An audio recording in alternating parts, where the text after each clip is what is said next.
Hello and welcome to the Business Standard Morning Show. I'm Veenu Sandhu. It's the 31st of August 2023 and here are the questions we will be answering today. How has Gati Shakti changed India's infra push? Is declining foreign investment a cause for worry? Will SpiceJet's stock rally make an emergency landing? And what is the Aditya L-1 mission? Since the BJP-led government came to power 9 years ago, its repeated message to ministries and bureaucrats has been to coordinate better and work as a unit. To ensure this, it launched the Gati Shakti National Master Plan in October 2021. With Gati Shakti close to completing 2 years, Ayush Mishra examines how this ambitious scheme is transforming India's infrastructure landscape. This report will also take you through the challenges and the potential risks of data leaks and cybersecurity issues along the way.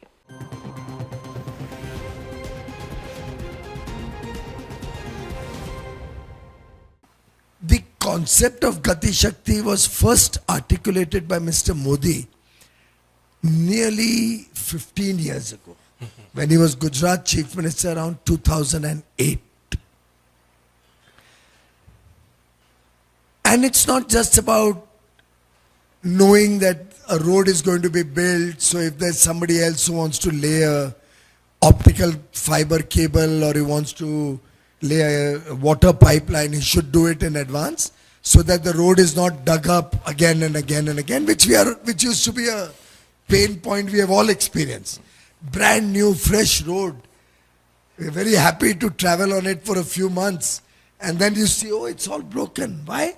The new optic fiber cable being laid, or a water pipeline, or a sewage drain being done up. This is the least of what Gati Shakti is all about.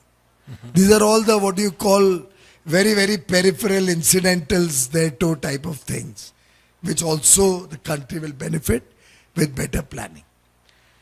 The Prime Minister's vision was that the country, a large country of the size of India, with scarce resources at its command, should get the highest bang for every buck that we spend of public money. Introduced in 2021, Prime Minister Gati Shakti National Master Plan is all about bringing all stakeholders like government ministries and departments on board and work as a team to achieve a goal. In this year's union budget, the government hiked capital expenditure outlay for 2023-24 by 33% to 10 trillion rupees. But does the money government spend give the desired results? Project delays and cost overruns have been regular features of the infrastructure development landscape. A June 2023 government report had said that out of the 1,643 central infrastructure projects costing 150 crore rupees or more, 815 are currently running behind schedule. Lack of coordination between ministries and departments was one of the leading causes, and this is where Gati Shakti comes in.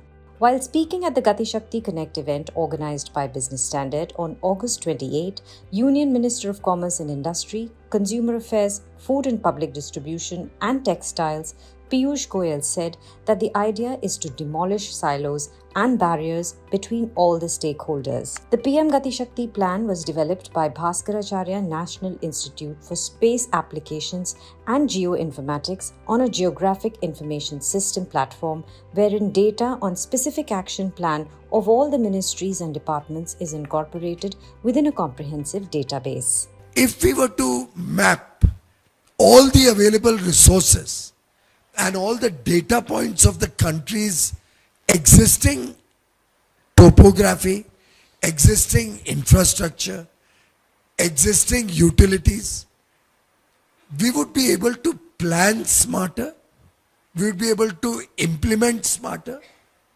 and ensure that cost and time overruns can be saved, bring down the cost of projects with efficiency, and effectively serve the needs of the people of India. Currently, 39 ministries, including road transport and highways, railways, coal, civil aviation, ports, shipping and waterways, petroleum and natural gas are part of the National Master Plan. Goyal told Business Standard that the government is considering giving private sector the access to non-sensitive data. Since a lot of this data is sensitive data, right now we are using it and testing it on all the government projects. By and large, the test results are so fabulous that now I think at some stage we'll have to look at segregating the secret or the sensitive data separately so that the private sector can enjoy the fruits of the rest of the data. And for the sensitive data, maybe they can share with us their plans, and in a sanitized atmosphere, the government can help them or assist them using that data, but can't open it up to the public or give it to the private sector. As part of the Gati Shakti approach, an interministerial panel called the Network Planning Group reviews all publicly funded projects. The panel's mandate is to ensure that government departments collaborate and coordinate. The working together philosophy of Gati Shakti, wherein through the existing institutional arrangements which have been incorporated under the Gati Shakti, that is the Network Planning Group, wherein with the DPIT being the coordinator and all infrastructure 7 ministries being members in that, and they look at project of each and every of them. Suppose there is a project coming from railways, now road will look, telecom, power, everyone will look at the alignment and see if there are any intersections, if there are any issues which can be implemented together. So this institutional framework under Gati Shakti has brought in that convergence and coordination.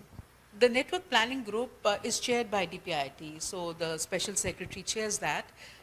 It's an eye-opener because you see all the big infrastructure projects come and they showcase the great scale at which infrastructure investment is being planned in the country. We know about the historic capex push in the country. We know about the outlay in the union budget, latest union budget. We know about our vision to be a developed country by 2047. Infrastructure is a growth engine. The investments are coming in big time, making sure that they're planned properly. That's what the Network Planning Group does, making sure that we get value for money from these investments. So what are the challenges? 36 states and union territories, all the union territories and states of the country have onboarded completely with their data. Then there's the question of quality of the data. There's the question of the authenticity of the data. There's the question of developing tools to use that data. And then there's the question of bringing outputs and outcomes. And I'm very pleased to say that today we can demonstrate to you any one of these aspects where you may say, okay, what is you can even ask me an outcome, not just an output. 100 projects, each worth over 500 crore rupees and collectively worth 5.80 trillion rupees, have been assessed on the principles of PM Gati Shakti in 53 Network Planning Group meetings since the launch of the National Master Plan. The goals of Gati Shakti also include lowering logistics expenses and enhancing supply chains to enhance global competitiveness. So what do the industry leaders think?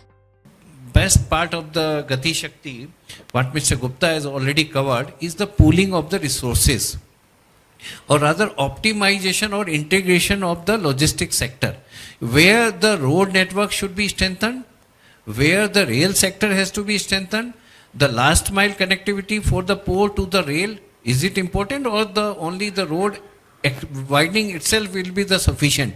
Those decisions can be taken in a war room only while looking at the Gati Shakti platform itself. The core idea of PM Gati Shakti was simple: integrate data from key government departments during the project's conceptualization phase, preempting potential hurdles and ensuring seamless project execution without delays.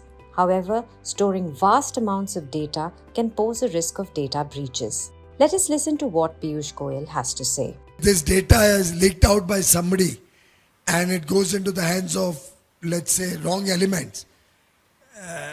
It can be misused by anti-India elements or anti-social elements. So, which is why we have strong firewalls, we have cyber audit, we have I think the databases go through an audit almost on a daily basis. Every day we are checking to make sure there's no corruption in the data. The data is not getting corrupted, data is not being tampered with, there's no cyber attack. So we have to take care of those things. But otherwise, this data is a very powerful tool for planning. Now we are converting it into a powerful tool for implementation. Gati Shakti may indeed put the developmental projects on the fast lane, but the government will have to ensure that the huge amounts of data that the platform uses is safe from cyber attacks, and ironing out political wrinkles for hassle-free execution of projects will also be a challenge.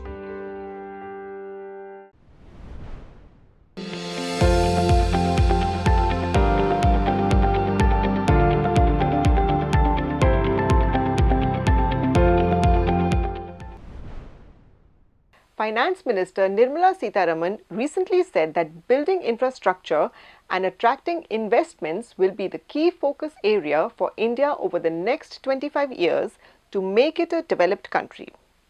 But not all goes as planned. Gross foreign direct investment flows into India fell 16% in the financial year 2023 for the first time in a decade. And in the first quarter of the ongoing financial year, FDI declined 34%. So is declining foreign investments a cause for worry? Tariq Ahmed finds out.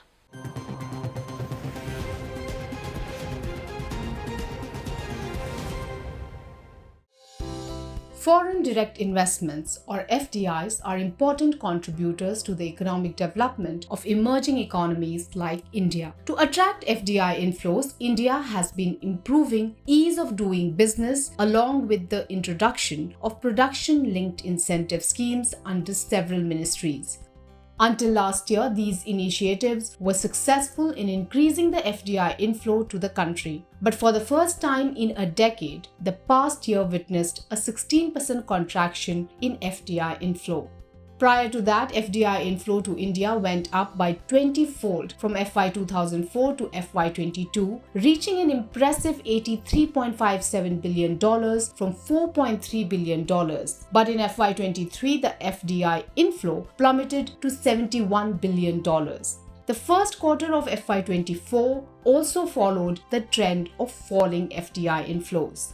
In the June quarter of the current financial year, FDI inflow to the country was $10.94 billion. Compared to the same time last year, this is a 34% decline. Key sectors like computer hardware and software, telecom, automotive, and pharmaceuticals observed reduced foreign direct investment during the preceding quarter. The FDI inflows to India from countries like Singapore, Mauritius, the US, UK and UAE also declined in Q1 FY24. However, there was an upswing in inflows from countries like Japan, Netherlands and Germany. This prompts the question, what factors contributed to the decline in FDI inflows to India?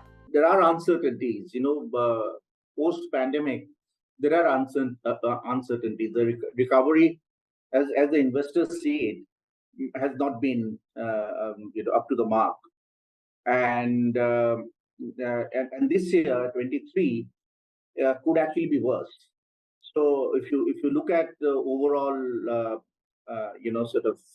situation of the global economy and the headwinds which is being faced, especially because of the deflation in China, and that is going to have an impact on the rest of the world. This, of course, doesn't augur well at all. So this year too, one should expect similar tendencies to take place. The shrinking of FDI inflows to India is attributed to several factors, like the global economic slowdown triggered by the pandemic, the Ukraine-Russia conflict, and deflationary pressures in China. Additionally, rising interest rates in the US and EU had a direct impact on India's FDI inflow, given their prominence as major investors. The global growth pessimism is reflected in the decline of merger and acquisition deals in the first half of 2023. According to a Grant Thornton analysis, compared to the first half of the last year, there was a 92% decline in the value of mergers and acquisition deals in India. Hopes were pinned on substantial FDIs in semiconductor manufacturing, buoyed by the 76,000 crore rupees PLI scheme. But foreign investments have been less forthcoming so far. Despite the $10 billion subsidy earmarked for the Vedanta Foxconn project, the venture fell apart. Also, data from May 2023 shows a 72% decline in foreign investments in Indian startups compared to the same period last year. So, what are the major challenges and immediate remedies for arresting the decline in FDI? The government should streamline the process. We have to learn from countries like UAE, etc., which have made opening up foreign companies, local subs, and bringing in the money and taking it back very easy. The other biggest challenge in India is that bringing in money is easy, taking money out from India is very, very tough. So till that reform doesn't happen, people will be very hesitant to bring large pools of money into India. The third thing is that, overall Indian economy needs to allow, more and encourage more FDI into critical sectors like financial services, insurance, and even opening up of the Indian capital markets, because that is something that will attract a lot more foreign capital into the country. JNU's Dhar points that FDI inflow to India has not been significant when compared with India's GDP. So there is a need to scale up the foreign investments in India for the macroeconomic balance. This isn't good news for the longer term, development prospects for the country. So if there was larger investment coming into the manufacturing sector, for instance, there would have been a greater opportunity for us to increase our presence in the global market, because manufacturing is the real bottleneck that we are facing today. And then many other things, for instance, a large trade deficit that we face, especially vis-a-vis China, that could have been taken care of. So again, I would say that this doesn't augur well for our macroeconomic balance. According to economists, upskilling the workforce and simplifying regulations are the most effective strategies to entice foreign investments to the country. For now, the current uncertainties can be attributed to global developments that are hindering the smooth inflow of FDI. Foreign investors, meanwhile, have turned net sellers and pulled out over 2,000 crore rupees from the Indian equities in the first week of August, after 5 months of sustained buying. The key reason was Fitch downgrading the credit rating for the US. Moving on, low-cost airline SpiceJet has been mired in legal battles between former promoter Kalanithy Maran and aircraft lessors due to non-payment of dues. The airline also has a negative net worth of 3,026 crore rupees. Yet its stock has surged 20% in 3 months, as it was back in the black in the June quarter with a net profit of 205 crore rupees. So should investors buy into the momentum, or is it safe to stay on the sidelines? Nikita Vasisht takes a deep dive.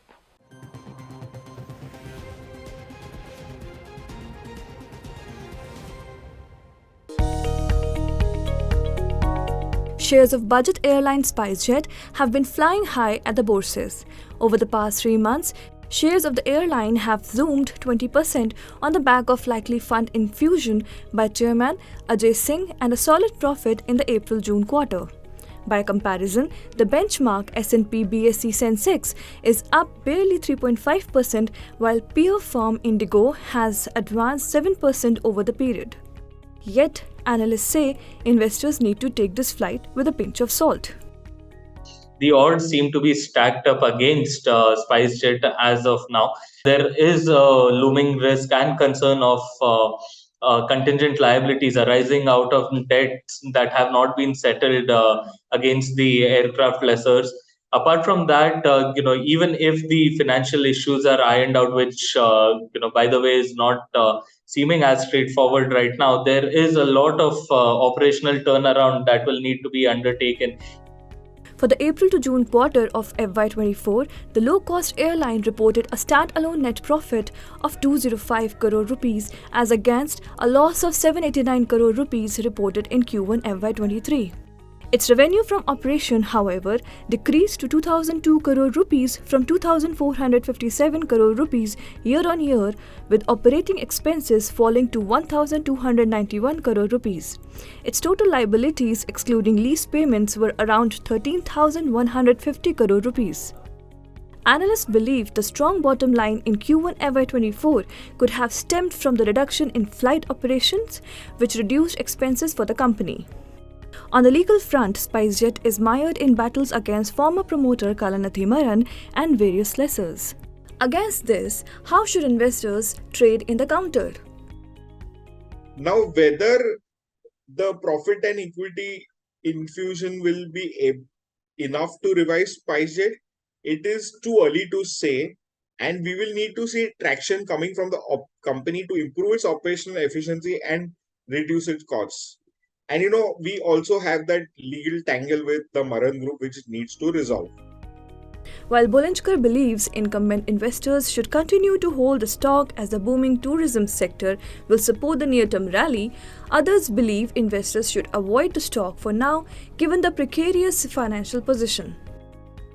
On August 31, the monthly F&O expiry of the August series and the other global cues will dictate the market trends.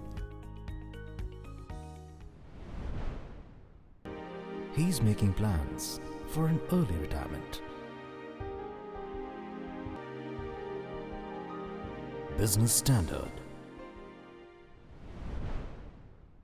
While SpiceJet battles turbulence, India's space program is off to a flying start.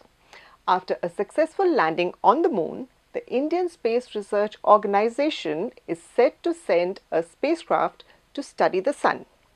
Aditya L-1 will be launched on the 2nd of September from Sriharikota. Nandini Singh has more.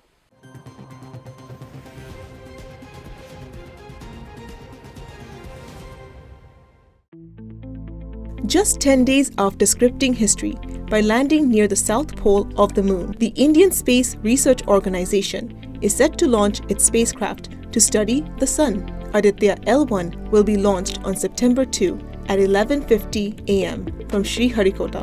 The spacecraft will travel 1.5 million kilometers from the Earth to the Lagrange 1, also known as the L1 point, between the Earth and the Sun. This distance is roughly 4 times that traveled by the Chandrayaan missions, but just 1% of the 150 million kilometers between the Earth and the Sun. The Aditya L-1 mission will see the Polar Satellite Launch Vehicle PSLV carry the 1,475 kg spacecraft to an elliptical orbit around the Earth. The spacecraft, which will carry 7 scientific payloads, is more than twice as light as the one to the moon. Like the Chandrayaan-3 mission, the orbit and velocity of the spacecraft around the Earth will be increased till it is slingshot towards the Sun. The distance to L1 point will roughly take 4 months. Following that, the spacecraft will be inserted into a halo orbit around the L1 point. It will then collect data for the next 5 years. There are 5 Lagrange points, L1 to L5, between any 2 celestial bodies. These points can act as parking spots in space where the gravitational pull of the celestial objects equal the centripetal force required to keep a satellite in orbit.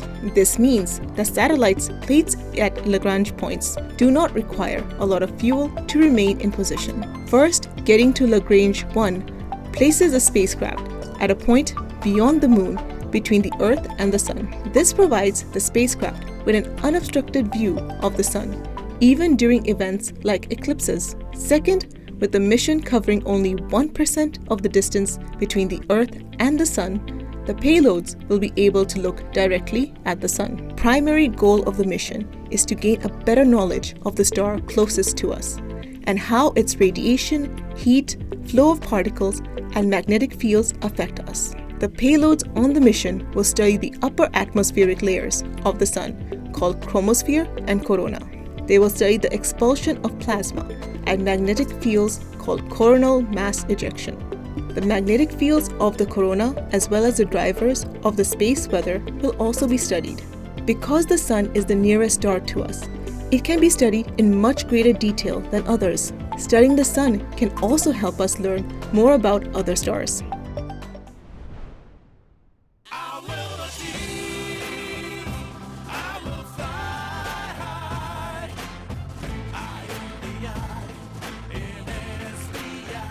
I'm backed by the nation's trusted bank, SBI, the banker to every Indian. In December 2021, US satellite Parker flew through the sun's upper atmosphere, the corona, and sampled particles and magnetic fields.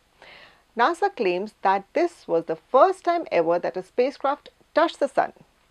Well, that's all for today. For more news and analysis, please log into our website business-standard.com. Thank you for watching.